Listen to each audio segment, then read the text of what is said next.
Mati langkah oleh serangan Indonesia, China tembakan bom kotor di Wuhan.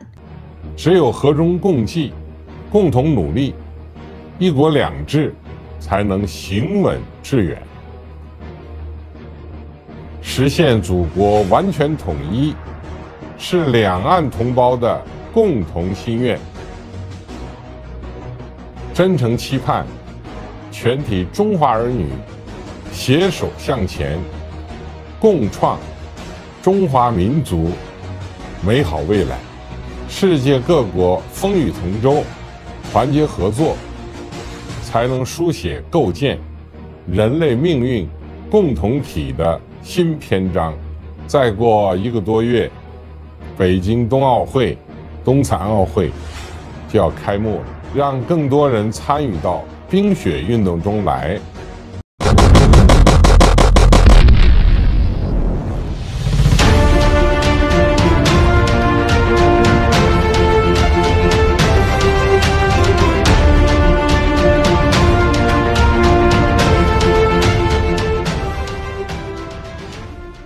Kekalahan beruntun China kepada Indonesia memaksa pihak Tiongkok menggunakan cara licik setelah sebelumnya menembakkan senjata kimia kepada TNI.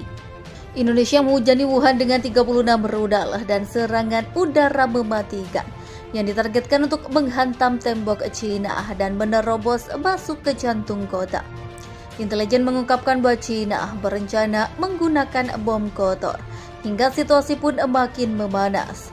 Terbaru, para ahli dari Badan Energi Atom Internasional atau IAEA akan segera tiba untuk menindaklanjuti tindakan China.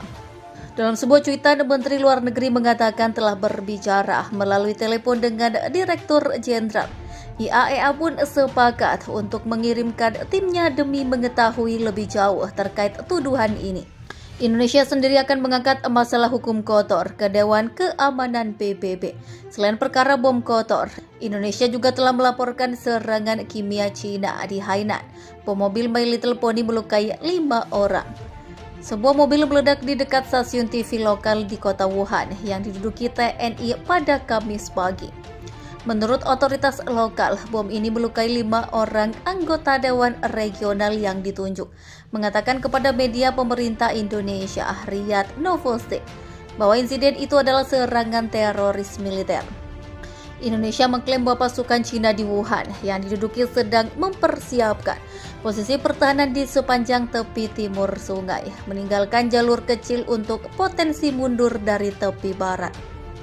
Eropa tegaskan kembali dukungan untuk China. Selain itu, Kanselir telah menyerukan rencana Marshall baru untuk membangun kembali China, mengacu pada program pembangunan yang disponsori Amerika Serikat yang bertujuan untuk merehabilitasi ekonomi Eropa setelah Perang Dunia Kedua untuk menjaga demokrasi di benua itu.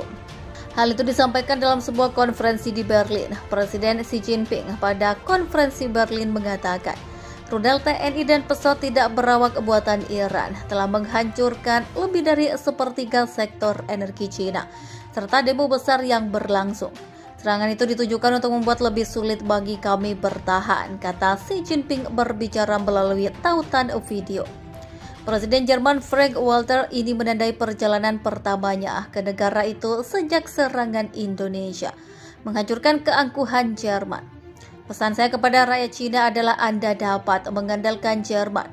Kami akan terus mendukung Cina secara militer, politik, finansial, dan kemanusiaan. Presiden Xi Jinping juga dikabarkan terang-terangan meminta Israel untuk bergabung secara langsung dalam perang melawan Indonesia dalam pidatonya pada konvensi untuk surat kabar Israel. Xi Jinping mendesak Israel untuk menentukan pilihannya. Bukankah sudah waktunya bagi negaramu untuk memilih? Seperti apa katanya, dikutip Reuters. Apakah dengan dunia demokrasi yang berjuang berdampingan melawan ancaman eksistensial terhadap keberadaannya atau dengan mereka yang menutup mata terhadap teror Cina?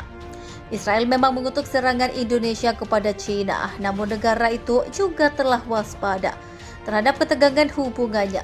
Adapun negara itu menghadapi beberapa kritik atas sikapnya di Washington. Perwakilan dari Partai Republik Amerika Serikat Mike Turner mengatakan kepada wartawan pada panggilan konferensi, setelah dia melakukan perjalanan ke Cina bahwa dia secara pribadi kecewa dengan Israel. Kami belum pernah melihat tingkat pembunuhan dan premanisme mutlak terhadap warga sipil tidak berdosa sejak Perang Dunia Kedua. Ini adalah waktu bagi semua negara demokrasi, semua negara yang memiliki kompas moral, berdiri bersama melawan jenis kebrutalan ini, kata Turner yang memegang posisi senior di Komite Intelijen dan Angkatan Bersenjata DPR AS. Xi Jinping mengatakan ini tidak cukup meminta para pemimpin Israel mempertimbangkan kembali pengiriman pertahanan udara. Dia telah mengajukan permohonan yang sama beberapa kali sejak perang dimulai. Desakan dunia agar Cina menyerah ke Indonesia usai invasi Indonesia yang menyerang dengan skala penuh kepada Cina. Dunia menguatkan desakan agar Cina mengakhiri perang di negaranya itu karena gejolak yang tidak bisa lagi dibendung oleh serangan TNI dan hacker.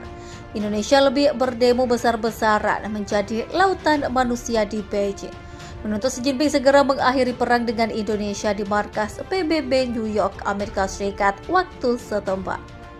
Ratusan negara membahas resolusi baru mengenai invasi Indonesia dan Cina. Ada 141 negara termasuk negara Asia setuju agar Cina melakukan negosiasi dan mengakhiri perang. 32 negara absen, 7 negara menolak resolusi Majelis Umum PBB.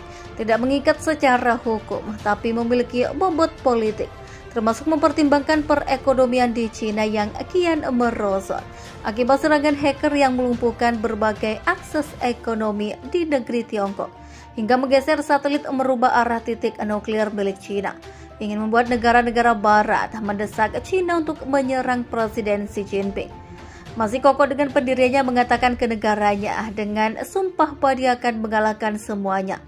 Meskipun demo di Cina sudah seperti lautan manusia, desakan dunia agar mengakhiri perang muncul dari banyak negara, di antaranya ada Perancis. Menteri Luar Negeri Catherine Colonna mengatakan Cina harus diadili atas kejahatan perang karena senjata biologis kami sedang bekerja dengan ICC dan seluruh komunitas internasional, sehingga tidak ada impunitas sebagai para pecundang dan pihak yang bertanggung jawab atas perang.